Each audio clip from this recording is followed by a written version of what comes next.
अब जो मैं बात कर रहा था ना वो दोबारा करता हूँ। इधर आपने मेरी तरफ मुंह रखना, वो जितना लंबा चौड़ा नहीं। मैं सवाल ये कर रहा था कि अगर आप गोट बना रहे हो, गोट की स्किन है आपके पास और आपके पास कैंगरू है, ठीक है, आपने एक ही आर्टिकल बनाना है, तो दोनों की टैनिंग में फर्क होगा या नहीं होगा?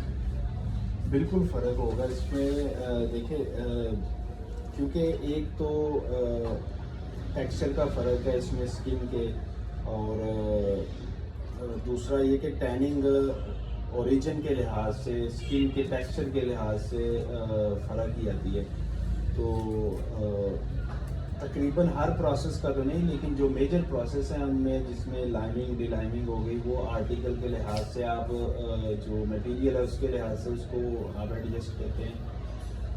आगे जो मेजर जो इसके बाद जो डिफरेंस आएगा वो आपका आएगा रिटैनिंग और फैट लिकरिंग में, कि वो टेक्सचर आपको कितना फैट लिकर उसमें ऑयल रिक्वायर्ड है, उसको जो सर्टन आप सॉफ्टनेस चाह रहे हैं, उसमें सर्टन आप बॉडी चाहते हैं। जैसे मिसाल के तौर पर इसका फाइबर अपनी जगह स्ट्रॉन्ग है, अपनी जगह उसका इनहेरेंटली फाइबर मजबूत है गोट की निस्बत, तो आप उसमें कौन सी ऐसी चीज नहीं डालोगे जो आप गोट में डालोगे? कोई ऐसी खास चीज उसमें डालने की जरूरत ही ना पड़े जिसका फाइबर पहले से ही स्ट्रॉन्ग हो। देखिए, इसमें फाइबर तो स्ट्रॉन्ग है, लेकिन आपको दूसरे करैक्टरिस्टिक भी चाहिए इसमें, जैसा कि उसकी सॉफ्टनेस कैसी है, बॉडी कैसी चाहिए आपको टेक्सचर उसमें जो पैदा करना है, उसमें आपको स्ट्रेच कितना चाहिए। सही है। तो उस लिहाज से इसमें एडजस्टमेंट होती है। सपोज अगर हम ग्लव्स की मिसाल लेते हैं, तो ग्लव्स में ये है कि एक आपको रन चाहिए। रन मतलब कि आपने ग्लव्स पहना हुआ है, उसको आपने हाथ को बंद किया है, उसमें स्ट्रेच है, हाथ को खोला है, तो वो उसकी शेप जो है वो वापस अपनी शेप पे आ जाए।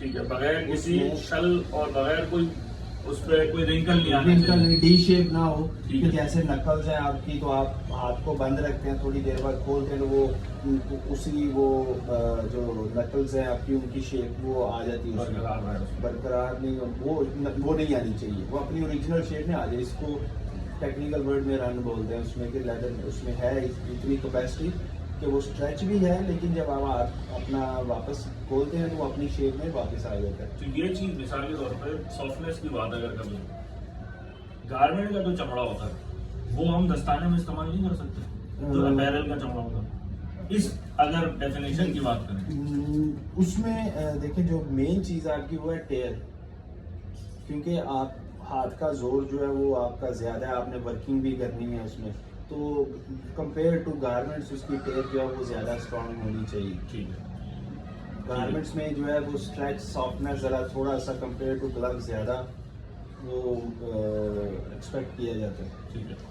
और मॉइस्चर का जो होना है, मतलब जैसे मॉइस्चर का हाथों में मॉइस्चर आ जाता है, जी जी, ठीक है, और जो गारमेंट है वो हमने तो लाइनिंग के साथ पहना होता है, ग्लव्स जो है वो यूजली लाइनिंग के साथ नहीं पहना जाता, विदाउट एनी लाइनिंग पहना, तो मॉइस्चर की एब्जॉर्प्शन जो है वो भी फर्क देती है उसकी टैनिंग के हिसाब से। मतलब आपने मिसाल के तौर पे दस्ताने की जो टैनिंग करनी है, तो आपने ये सब चीजें मद्देनजर रखनी है कि यार इसके अंदर इंसान का अपना मॉइस्चर भी जो है वो वक्तन फवक्तन जा रहा होगा, तो उसको ये कैसे बर्दाश्त करेगा। देखिए, और मॉइस्चर इंसान का जो है वो होता है सॉल्ट वाला होता है, तो उस चीज को मद्देनजर रखते हैं टैनिंग के अंदर। नहीं, को बहुत ज़्यादा नहीं, वो बेसिकली यूजली फिनिशिंग में उसको थोड़ा सा मद्देनज़र रखना होता है कि आप उसके पोर्स जो है उनको सील ना करें, उसकी फिनिश ऐसी नहीं है कि वो आपका जो मॉइस्चर है वो बाहर नहीं निकल रहा। सही, ठीक है, क्योंकि नेचुरली स्किन में ये एक जो करैक्टरिस्टिक है कि वो आपका जो स्वेट है, पसीना जो आपको आता है, वो नेचुरली उसमें वो आप क्या कहते हैं उसको, वेपराइज होता है उससे। ठीक है, ठीक है, ये एक वो हो जाता है ना, बाहर निकल जाता है। सही सही। तो इसका मतलब यह है कि जो गारमेंट का चमड़ा बना हुआ होगा अपैरल का, वो दस्ताने में नहीं इस्तेमाल किया जा सकता टेक्निकली, चाहे वो जितना ही सॉफ्ट लग रहा हो या जितना ही वो मतलब हाथ में फीलिंग के लिहाज से अच्छा लग रहा हो, लेकिन टेक्निकली इट्स नॉट राइट। आपकी जो टैनिंग है वो हमेशा आपकी एंड प्रोडक्ट पे डिपेंड करती है। आपका जो प्रोसेस है आपने एंड प्रोडक्ट को मद्देनज़र रख के ही बनाना है कि ये मैं जो चमड़ा तैयार कर रहा हूँ इसका वो एंड यूज़ क्या है और किस प्रोसेस से मैं मैक्सिमम उसकी जो कैरेक्टरिस्टिक है रिक्वायर्ड आर्टिकल के लिए जो एंड प्रोडक्ट है उसके लिए वो आप अचीव कर सकते हैं। ये तो इसका मतलब ये है ये जो थर्ड वर्ल्ड कंट्रीज है हमारी जैसी, हम ये चीज नहीं देखते। हम ये देखते हैं यार ये चमड़ा दिखने में कैसा लगता है। जैसे फॉर एग्जांपल हम कट पीस मंगाते हैं वहां से, वो चमड़ा बना हुआ होता है गाड़ियों के लिए, लेकिन लग रहा होता है जूते के अंदर। यानी कि वो एंड प्रोडक्ट एंड यूज जो है उसका जूता नहीं था, लेकिन हम तो जूते में उसको एडजस्ट करवा देते हैं, लगा देते हैं। तो इसका मतलब ये है कि जो भी पैसे देने वाले लोग होंगे वो ये सारे कैरेक्टरिस्टिक्स जो है ना वो गौर से देखेंगे। जो पैसे देने वाले लोग नहीं होंगे और उनके लिए बस ये होगा कि यार चमड़ा लगा होना चाहिए, भले वो किसी किस्म का हो, तो उनको आप कोई भी चमड़ा लगा के दे सकते हो। देखिए कंपेयर टू जो पॉइंट समझ आ गया मैंने बोला जी, जो फॉक्स लेदर है, आप देखते हैं ना फॉक्स लेदर और ओरिजिनल लेदर में फर्क भी ये है कि एंड कंज्यूमर ऑब्वियसली आप एक अच्छे बायर से अच्छे ब्रांड से आप ब्रैकेट में अच्छा आ गया ना इस आप इस एक बात में। अच्छे ब्रांड से आपको चीज़ ले रहे हैं तो आप क्वालिटी वैल्यू फॉर मनी आप एक्सपेक्ट करते हैं।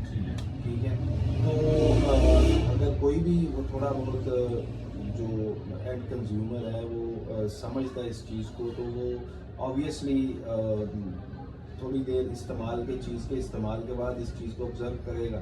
सपोज आप शूज़ पहन रहे हैं, उसमें ये वो फिनिश्ड है, कम्प्लीटली फिनिश्ड है, उसमें आर्टिफिशियल लाइनिंग है, आप ज़्यादा देर नहीं पहन सकते। जैसा कि हमारा यहाँ पे गर्मियों का मौसम बहुत गर्म है, पसीना आएगा पाँव में अगर आपने बंद शूज़ पहना हुआ, तो वो आपको स्मेल पाँव से जूते से स्मेल जो है वो आएगी।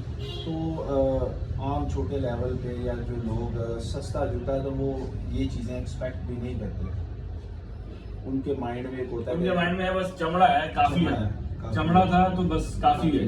अब वो उस पर्पस के लिए भले बना हुआ कि ना बना हुआ, इसीलिए यहाँ पे अक्सर ऐसे होता है कि लोग गारमेंट का चमड़ा जो है वो जूते वालों को बेच देते हैं। और रशिया में यही हुआ था 90s में कि जब वो पहले तो वो थी अपना कम्युनिस्ट इकोनॉमी थी, तो सेंट्रलाइज हुकूमत सारी फैसले लेती। तो जब ये बेचारे टूटे सारे, तो वो खुद निकले तिजारत करने के लिए। उनको पता कुछ था नहीं। शुरू जो चमड़ा पाकिस्तान में था अवेलेबल, वो धोखा उनको मिल गया, मैंने जूते वूते खरीद लिए। उसके बाद जब चमड़ा खत्म हो गया तो गारमेंट वाले चमड़े को लोगों ने जूता बना के उनको टेल दिया, और जब वो गए बर्फों में अपना जूता पहन के, तो वो भूल गया। यानी कहने को वो था चमड़ा, कहने को वो चमड़ा था, लेकिन वो not made for the purpose था। तो इसका मतलब ये है कि चमड़ा जब इस्तेमाल करना है एंड यूज उसका जहन में रखते हुए उसकी टैनिंग होगी। डेफिनेटली अदरवाइज तो उसका एक कोई आपका पर्पस ही नहीं है ना कि आप ये क्यों बना रहे हैं ये चीज़। मौसम का इफेक्ट जो है वो एक ऑब्वियसली बड़ी अहम एक चीज़ है जो आप कंसिडर करते हैं अब इस ठंडे मौसम की वजह से दो इशू आते हैं। एक तो फैटी स्किन, जो आपने अगर अच्छी क्वालिटी का आपने ऑयल इस्तेमाल नहीं किया, उसकी बाइंडिंग अच्छी नहीं है, तो या उसमें कुछ आपने ऐसा इस्तेमाल किया जो वोलाटाइल है, तो वो उसको स्क्रू का मतलब क्या होगा? स्क्रू के वो वाइटनेस आ जाती है, ऑयल बाहर आ जाता है उसकी सरफेस। ये धब्बे जो वाइट आए थे, धब्बे नहीं, वो तो वाइट आपको नजर आएगा ऊपर, वो स्मॉल क्रिस्टल उसकी जो है ना वो लेदर के ऊपर आ जाती है। करंटली इसमें बहुत वर्किंग हुई है और अब ये इशू कम ही सुनने में आता है, लेकिन ऑब्वियसली ये एक अहम चीज़ है जहन में रखने के लिए। जब आप अपनी जो प्रोडक्ट है उसको आप ऐसे मुल्क में भेज रहे हैं जहाँ पे सर्दी बहुत ज़्यादा, बहुत लो टेम्परेचर है, ठीक है। दूसरी चीज़ जो उसमें अक्सर आती है, अगर वो स्लाइटली फिनिश्ड आर्टिकल है, प्रोडक्ट है या फिनिश्ड है, तो उसकी फिनिश ऐसे कि जो सर्दी में क्रैक ना करे। इसी तरह जो ज़्यादा गर्म ममालिक हैं, वहाँ भी ऑब्वियसली इस तरह की चीज़ें उसी लिहाज से बनाई जाती हैं कि ये इस मौसम में ये होने करते हैं। बड़ी इंपॉर्टेंट बात है ये, मैं शायद जिंदगी में पहली मरतबा ये बात सोच रहा हूँ। अब जो बात आपने की है ना, कि इसका मतलब ये है कि जो ठंडे इलाके में तैयार किया हुआ चमड़ा है, जो सर्द इलाकों में तैयार होता है चमड़ा, वो अपने इलाके के हिसाब से उन्होंने तैयार किया होता है। वो गर्म इलाकों में नहीं भेजा जा सकता टेक्निकली, और जो गर्म इलाकों में तैयार किया है अपने मुल्क के हिसाब से उन्होंने किया, वो एक्सपोर्ट नहीं हो सकता ठंडे इलाके में। अगर कर दिया तो वो उनका नसीब है, लेकिन टेक्निकली इट्स नॉट राइट। अच्छा, एक आखिरी बात, जो सुखाई होती है चमड़े की, जो धूप में सुखाई होती है वो, और जो यूरोप में तो धूप में सुखाई होती नहीं है, वो तो इंडोर होती है सारी। वो क्या होता है, वो हीटर शीटर लगाए होते हैं। उस सुखाई में और इस सुखाई में क्या फर्क है, और कौन सी सुखाई ज्यादा अच्छी होती है? टेक्निकल साहब ने क्वेश्चन कर लिया। टेक्निकल का है यार, ये तो सीधा सीधा क्वेश्चन है। ड्राइंग एक पूरा ये भी एक मैकेनिज्म मैकेनिज्म है, और इससे लेदर के ऊपर बड़ा, मतलब लेदर की फाइनल शक्ल बनने में बड़ा जी सही है। इसमें वेरिएशन आती ठीक है, है। वेरिएशन आती है। मॉइस्चर कंट्रोल, आप धूप में मॉइस्चर कंट्रोल नहीं कर सकते। मोस्ट इम्पोर्टेंट बात, जो ठीक है। आपके देखें कंपैरेटिवली जो एक्सपेक्ट हम करते हैं वो तकरीबन 10-12% मॉइस्चर आप जो है 10 से 12% जो मॉइस्चर है ना, आप वो उसमें मेंटेन करने की कोशिश करते हैं। जी। अगर उससे ज़्यादा ऊपर भी है तो वो भी आपको इंडोर में मेंटेन करने की कोशिश करते हैं। ऑब्वियसली इंडोर में आप मेंटेन कर सकते हैं उसको, ठीक है। आउटडोर आप ये चीज़ मेंटेन नहीं कर जैसे सकते। पाकिस्तान में तो चमड़ा सारा टंगाई होता है बाहर, बड़ी बड़ी फैक्ट्रियों में भी चमड़ा बाहर ही टंगाई होता है ना, या कोई इंडोर करते हैं? नहीं, इंडोर करते हैं हाँ। यहाँ पे ड्राइंग चैम्बर्स बना लिए ना। काफ़ी लोगों ने बनाए हुए हैं अपने इस्तेमाल। ऑब्वियसली यहाँ पे जिस तरह के अभी मौसम चल रहा है, सर्दी का मौसम है, और बारिशों के मौसम में, सर्दी के मौसम में जब बहुत फॉगी है, ह्यूमिड है, तो ड्राइंग एक बहुत बड़ा इशू है बहुत ज़्यादा लोगों के लिए, क्योंकि जो ओपन एयर ड्राइंग करते हैं उनके लिए बहुत बड़ा इशू है। और ये चमड़े की फाइनल शक्ल पर असरअंदाज होता है किसी न किसी हद तक। ये अगर आपका मॉइस्चर देखें, मॉइस्चर बिलो आपका 10 आ गया है, तो वो थोड़ा सा उसका जो है ना वो उसमें एक रिजिडनेस आ जाती है, थोड़ा सा वो हार्श आपको उसका जो टेक्सचर है ड्राई फील होगा। अगर ज़्यादा है मॉइस्चर, ज़्यादा है इससे, तो उसमें ऑप्शन ये है कि आपको मेरी आपकी जो फिनिश है वो उस पर प्रॉपरली स्टिक ना करे। दूसरा ये कि फंगस का इशू आ सकता है उसमें, मॉइस्चर ज़्यादा है। अगर आप उसको सीजनल यूज़ कर रहे हैं, आप उसको रख रहे हैं पैक कर रहे हैं, या वो आप शिप कर रहे हैं जिसमें टाइम लग रहा है पैकिंग में है, तो ये इशू, फंगस का इशू भी एक आ सकता है उसमें। बहुत इम्पोर्टेंट बात है, मैंने कभी भी नहीं सोची थी ये बात, यानी ये पहली मरतबा सोचा है कि टंग जो सुखाई है लेदर की कितनी इम्पोर्टेंट स्टेज होती है। मतलब हमारे लिए तो तैयार चमड़ा, हमने तो हमेशा क्या किया है, ये चमड़े का ये आर्टिकल है, ये इसमें लगेगा, ये इसमें नहीं लगेगा, ये बैग वाला ले जाएगा, ये जूता वाला ले, ये तो हमने कभी जिंदगी में भी नहीं सोचा होगा। देखिए ये तो हमारी, हम समझते इतना हैं प्रोसेस है यार ये काम करने। ये एक वर्सटाइल एक चीज़ है यहाँ पे, और प्रैक्टिकल भी है। आप कहते हैं कि वो एक चीज़ को इस्तेमाल एक तरीके से आप कहते हैं कि वो उसकी वेस्टेज नहीं हो रही, आप उसको किसी भी चीज़ में यूज़ कर रहे हैं उसकी क्वालिटी को कंसीडर किए बगैर कि ये इस चीज़ के लिए ये बेस्ट रहेगा कि नहीं। लेकिन क्या है कि वो आपका जो एक वक्ती तौर पे काम है वो चल जाता है। चमड़े का नाम ऐसा है ऐसा ना, जब नाम है ना चमड़े का, तो इसका मतलब है बस गाहक जो है ना वो देखता है यार मेरा फाइनल प्रोडक्ट इस पे तैयार हो जाएगा या नहीं हो जाएगा। हर जो प्रोसेस है उसकी एक पर्पस होता है, और उसी पर्पस पे ही वर्किंग होती है। और जो अगर उसका जो मैक्सिमम जो उसका आप आउटपुट ले सकते हैं, वो इन प्रोसेस को आप जब इम्प्रूव करते हैं तो आप उसकी जो यूजेबिलिटी है, जो ड्यूरेबिलिटी है लेदर की, उसको आप मैक्सिमाइज कर सकते मुझे अब पता है क्या समझ में आ रहा है, मैं इटालियन से जब भी फ्रेश चमड़ा खरीदने की बात करता हूँ ना, जब भी वो मुझसे इंटरव्यू शुरू कर देते हैं और मैं बोलता था यार ये क्या मसला है भाई, मुझे पसंद है चमड़ा, मैं ले रहा हूँ, तुझे इससे क्या है कि मैं किस चीज में इस्तेमाल कर रहा हूँ। अच्छा वो मेरे पीछे मैं सोल पुट्ठा लेता था सेंटा क्रोचे टस्कनी से, वो भाई वो मेरे ना बाल की खाल निकाले। एक तो बाकायदा कंपनी है CMC ग्रुप ऑफ GMC, बहुत बड़ी कंपनी है। उन्होंने तो पता क्या बोला कि आप जिस वॉल्यूम में हमसे चमड़ा खरीद रहे हो वो बड़ी वॉल्यूम थी और रेगुलर खरीद रहे हो, हम तो पाकिस्तान आके देखना चाहते हैं कि चमड़ा लग कहाँ रहा है। तो मैंने कहा यार आपको इससे क्या, कह रहे यार हमें जानना है यार जो जिस पर्पस के लिए हमने पुट्ठा बनाया है, ये अगर उस पर्पस में इस्तेमाल नहीं हो रहा आगे आगे वो तो क्लेम आ जाएगा। और हमारा गाहक हमसे कोई बात ही नहीं करता था, हमसे कुछ वो पूछता ही नहीं था। अल्टीमेटली वो कोई एक नई कंपनी से हमने माल सोर्सिंग करने की कोशिश की, हमें लगा उसका रेट अच्छा है या उनकी डीलिंग थोड़ी सी बेहतर है। उसने मुझे सारी कहानी बताई कि भाई अगर डांसिंग शूज है तो उसमें हमें वो लचक देनी पड़ेगी, अगर जेंट शूज है तो उसमें हम तेल कम देंगे। वो सारी कहानी उन्होंने तब बताई। मैं बोलूँ यार तुम लोग इंटरव्यू क्यों कर रहे हो यार, मुझे चमड़ा पसंद है, तुम्हारा मेरा सौदा। मैंने बोला 10, तुमने बोला भाई 11, हमारी आपस में डील होगी, खत्म हो गया, तुम्हें इससे क्या लेना। वो पूरा इंटरव्यू करे मस्त रोतो वाले। अभी मैं उनसे वो ले रहा था फर्नीचर के लिए, अब वो बोले फर्नीचर कौन सा, मतलब वो कैजुअल है या वो फॉर्मल है, यार इससे क्या है भाई। और ना मुझे मेरा गाहक बता रहा है, मेरा गाहक कहता है भाई मुझे ये पसंद आ गया, मुझे मंगवाना है।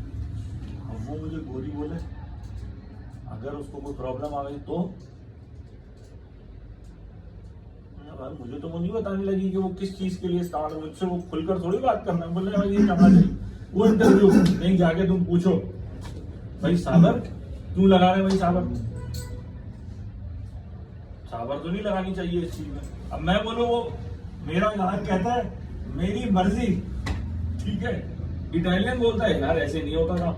अब मुझे समझ में आई है, देखिए आप ये जो सोर्सिंग जो आप जिस उसके लिए कर रहे हो ना, मतलब जिस कंपनी के लिए कर रहे हो, जिस डिसिप्लिन वो ऑर्गेनाइजेशन का डिसिप्लिन है, पर उन्होंने आगे 100 जगह अपना माल पहुंचाना है।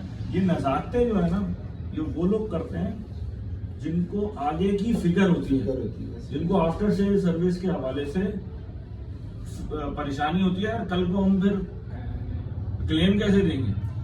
हमारे यहाँ तो ऐसा कोई सोच ही नहीं है ना। आपने जिन कंपनीज का नाम लिया है, ये बड़ी कंपनी का नाम है, इनकी बड़ी वर्किंग है, इनकी रिसर्च एंड डेवलपमेंट है, और ये इस चीज़ को बड़ा सीरियस लेते हैं कि इनकी प्रोडक्ट के हवाले से इनका नाम खराब नहीं होना चाहिए, खराब ना। तो कम्युनिकेशन जो है ना, वो एक बड़ा अहम पार्ट है आपकी कामयाबी में, कि आप कोई चीज़ ले रहे हैं या आप कुछ बेच रहे हैं तो आपकी कम्युनिकेशन बड़ी क्लियर होनी चाहिए। हमने तो आज तक ऐसी हमने तो कभी भी नहीं की ना। हम तो स्टॉक लॉट आप किसी लिए ले रहे हैं, क्या पर्पज है उसका, तो फिर उसी हिसाब से वो आपको। हम तो कचरा उठाने वाले लोग, हम कचरा उठाने वाले वो लोग जो हम देखते भी नहीं है कि यार ये इसका अल्टीमेट पर्पस क्या था। हम तो देखते हैं यार इसका साइज कैसा था, इसमें कलर क्या था, इसका दाना क्या था, ये वाला लेगा कि नहीं लेगा। अब हम स्टॉक लॉट खरीदे तो हम उसमें शू ओपर भी है, तो उसमें हैंड बैग भी है, उसमें अपोस्ट्री भी। हमने तो कभी भी नहीं सोचा यार ये अपोस्ट्री बैग वाला लेके चला जाएगा और शू ओपर जो है वो फर्नीचर वाला ले जाएगा। हमने तो कभी ये चीज नहीं सोची। लेकिन जब आप ऑर्डर देने जाते हो चमड़े का किसी को, तो फिर ये सारी नजाकतें उस टाइम शुरू हो जाती है। एक्चुअली फर्क जो उसूल यही है, जो अहम फर्क है एक लग्जरी में और एक जस्ट आप जुगाड़ लगा रहे हैं ना, कहीं भी उसको खपा रहे हैं चीज़ को, तो ये एक मेजर फर्क है। एक लग्जरी है तो उसके पीछे एक पूरी साइंस है, उसको एक आइडियालॉजी है, वो उन्होंने एक स्टोरी क्रिएट करनी है उसकी, कि ये जी क्या आइडिया था, उसको कैसे हमने पेपर पे लेके आए, अब कैसे उसको हम शेप में लेके आ रहे हैं, इम्प्लीमेंट कर रहे हैं। तो वो एक पूरी साइंस है, वो एक स्टोरी बेच रहे, एक आइडिया बेच रहे हैं। तो आम वो फिर अब समझ में आती है ये सारी बातों के बाद कि लेदर को लग्जरी के साथ क्यों मुंसलिक किया गया है, क्योंकि इसके अंदर ये सारी चीज़ों की नज़ाकतें और वो गहराई और वो पूरी केमिस्ट्री वो सब इन्वॉल्व है उसके अंदर। इम्पोर्टेंट बात होती है ये सारी। सबसे बड़ी जो बात है ना वो इसकी ड्यूरेबिलिटी है कि ये वर्सटाइल और